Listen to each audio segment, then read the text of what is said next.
The sport of log rolling, or burling as it is sometimes called, grew out of one of the most dangerous jobs mortal man ever tackled, the job of getting the logs from the forest to the sawmill.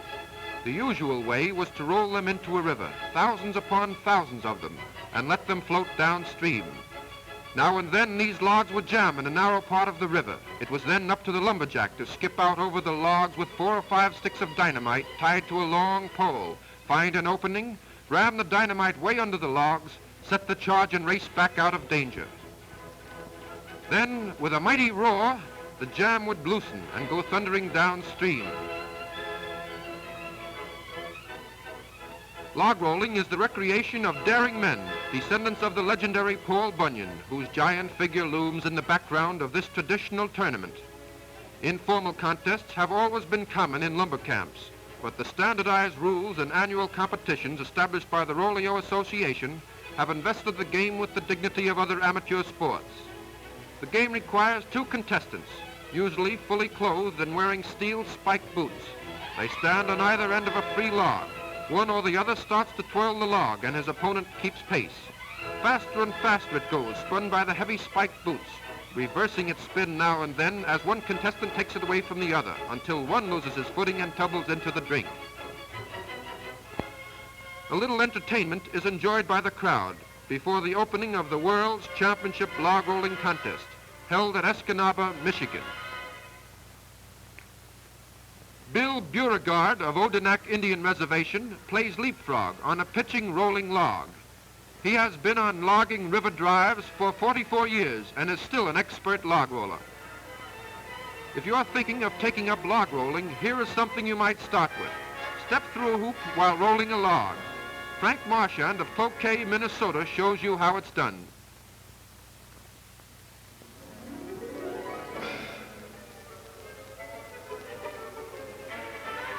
After a few lessons, try this one. Frank Marchand proves a good log roller always has good balance.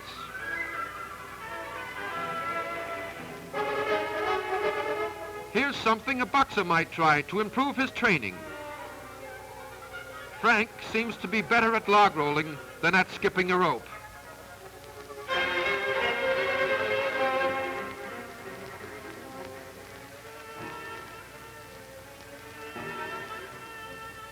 As a final jest, Wilbur Marks gets aboard a log, dressed in a Mother Hubbard gown, which he attempts to strip off while maintaining his balance on the contrary log. The great match is on. James Running of Eau Claire, Wisconsin, and Harley Forster of Junction City, Washington, stage a fast and furious battle in the semifinals. They start slowly, feeling one another out.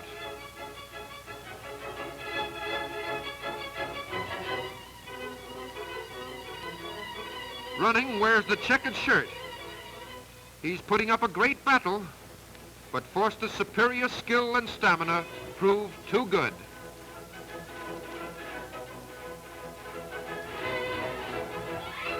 Jimmy Johnson in white and Elmer Swanson, who have already lost out in elimination contests for the championship finals, compete in a consolation prize. They're good, but not quite good enough. Now for the finals in this great event.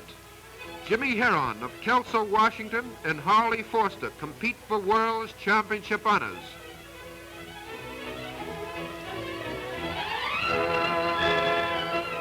Here's the tops in log rolling.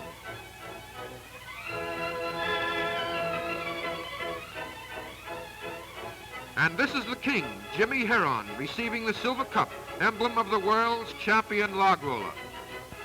But that's not all, folks. The queen of the lumberjills still has to be crowned. Yes, believe it or not, lady log rollers. And believe me, they are good. Here are Miss Arbutus Wilson of Ladysmith, Wisconsin, and Marietta Phipps, also of Ladysmith, rolling it out in the semifinals. Miss Phipps proves the better by dumping Miss Wilson 2 times out of 3. And now for the final match for the ladies' championship between Miss Mary Mallet of Bloomer, Wisconsin, in figured costume, and Miss Sylvia Winters of Astoria, Oregon. Dumping her opponent for the second time, Miss Mallet, overjoyed by her victory, dives gracefully into the tank. And here she is, proudly receiving the silver cup from Bill Duquesne of the Rolio Association.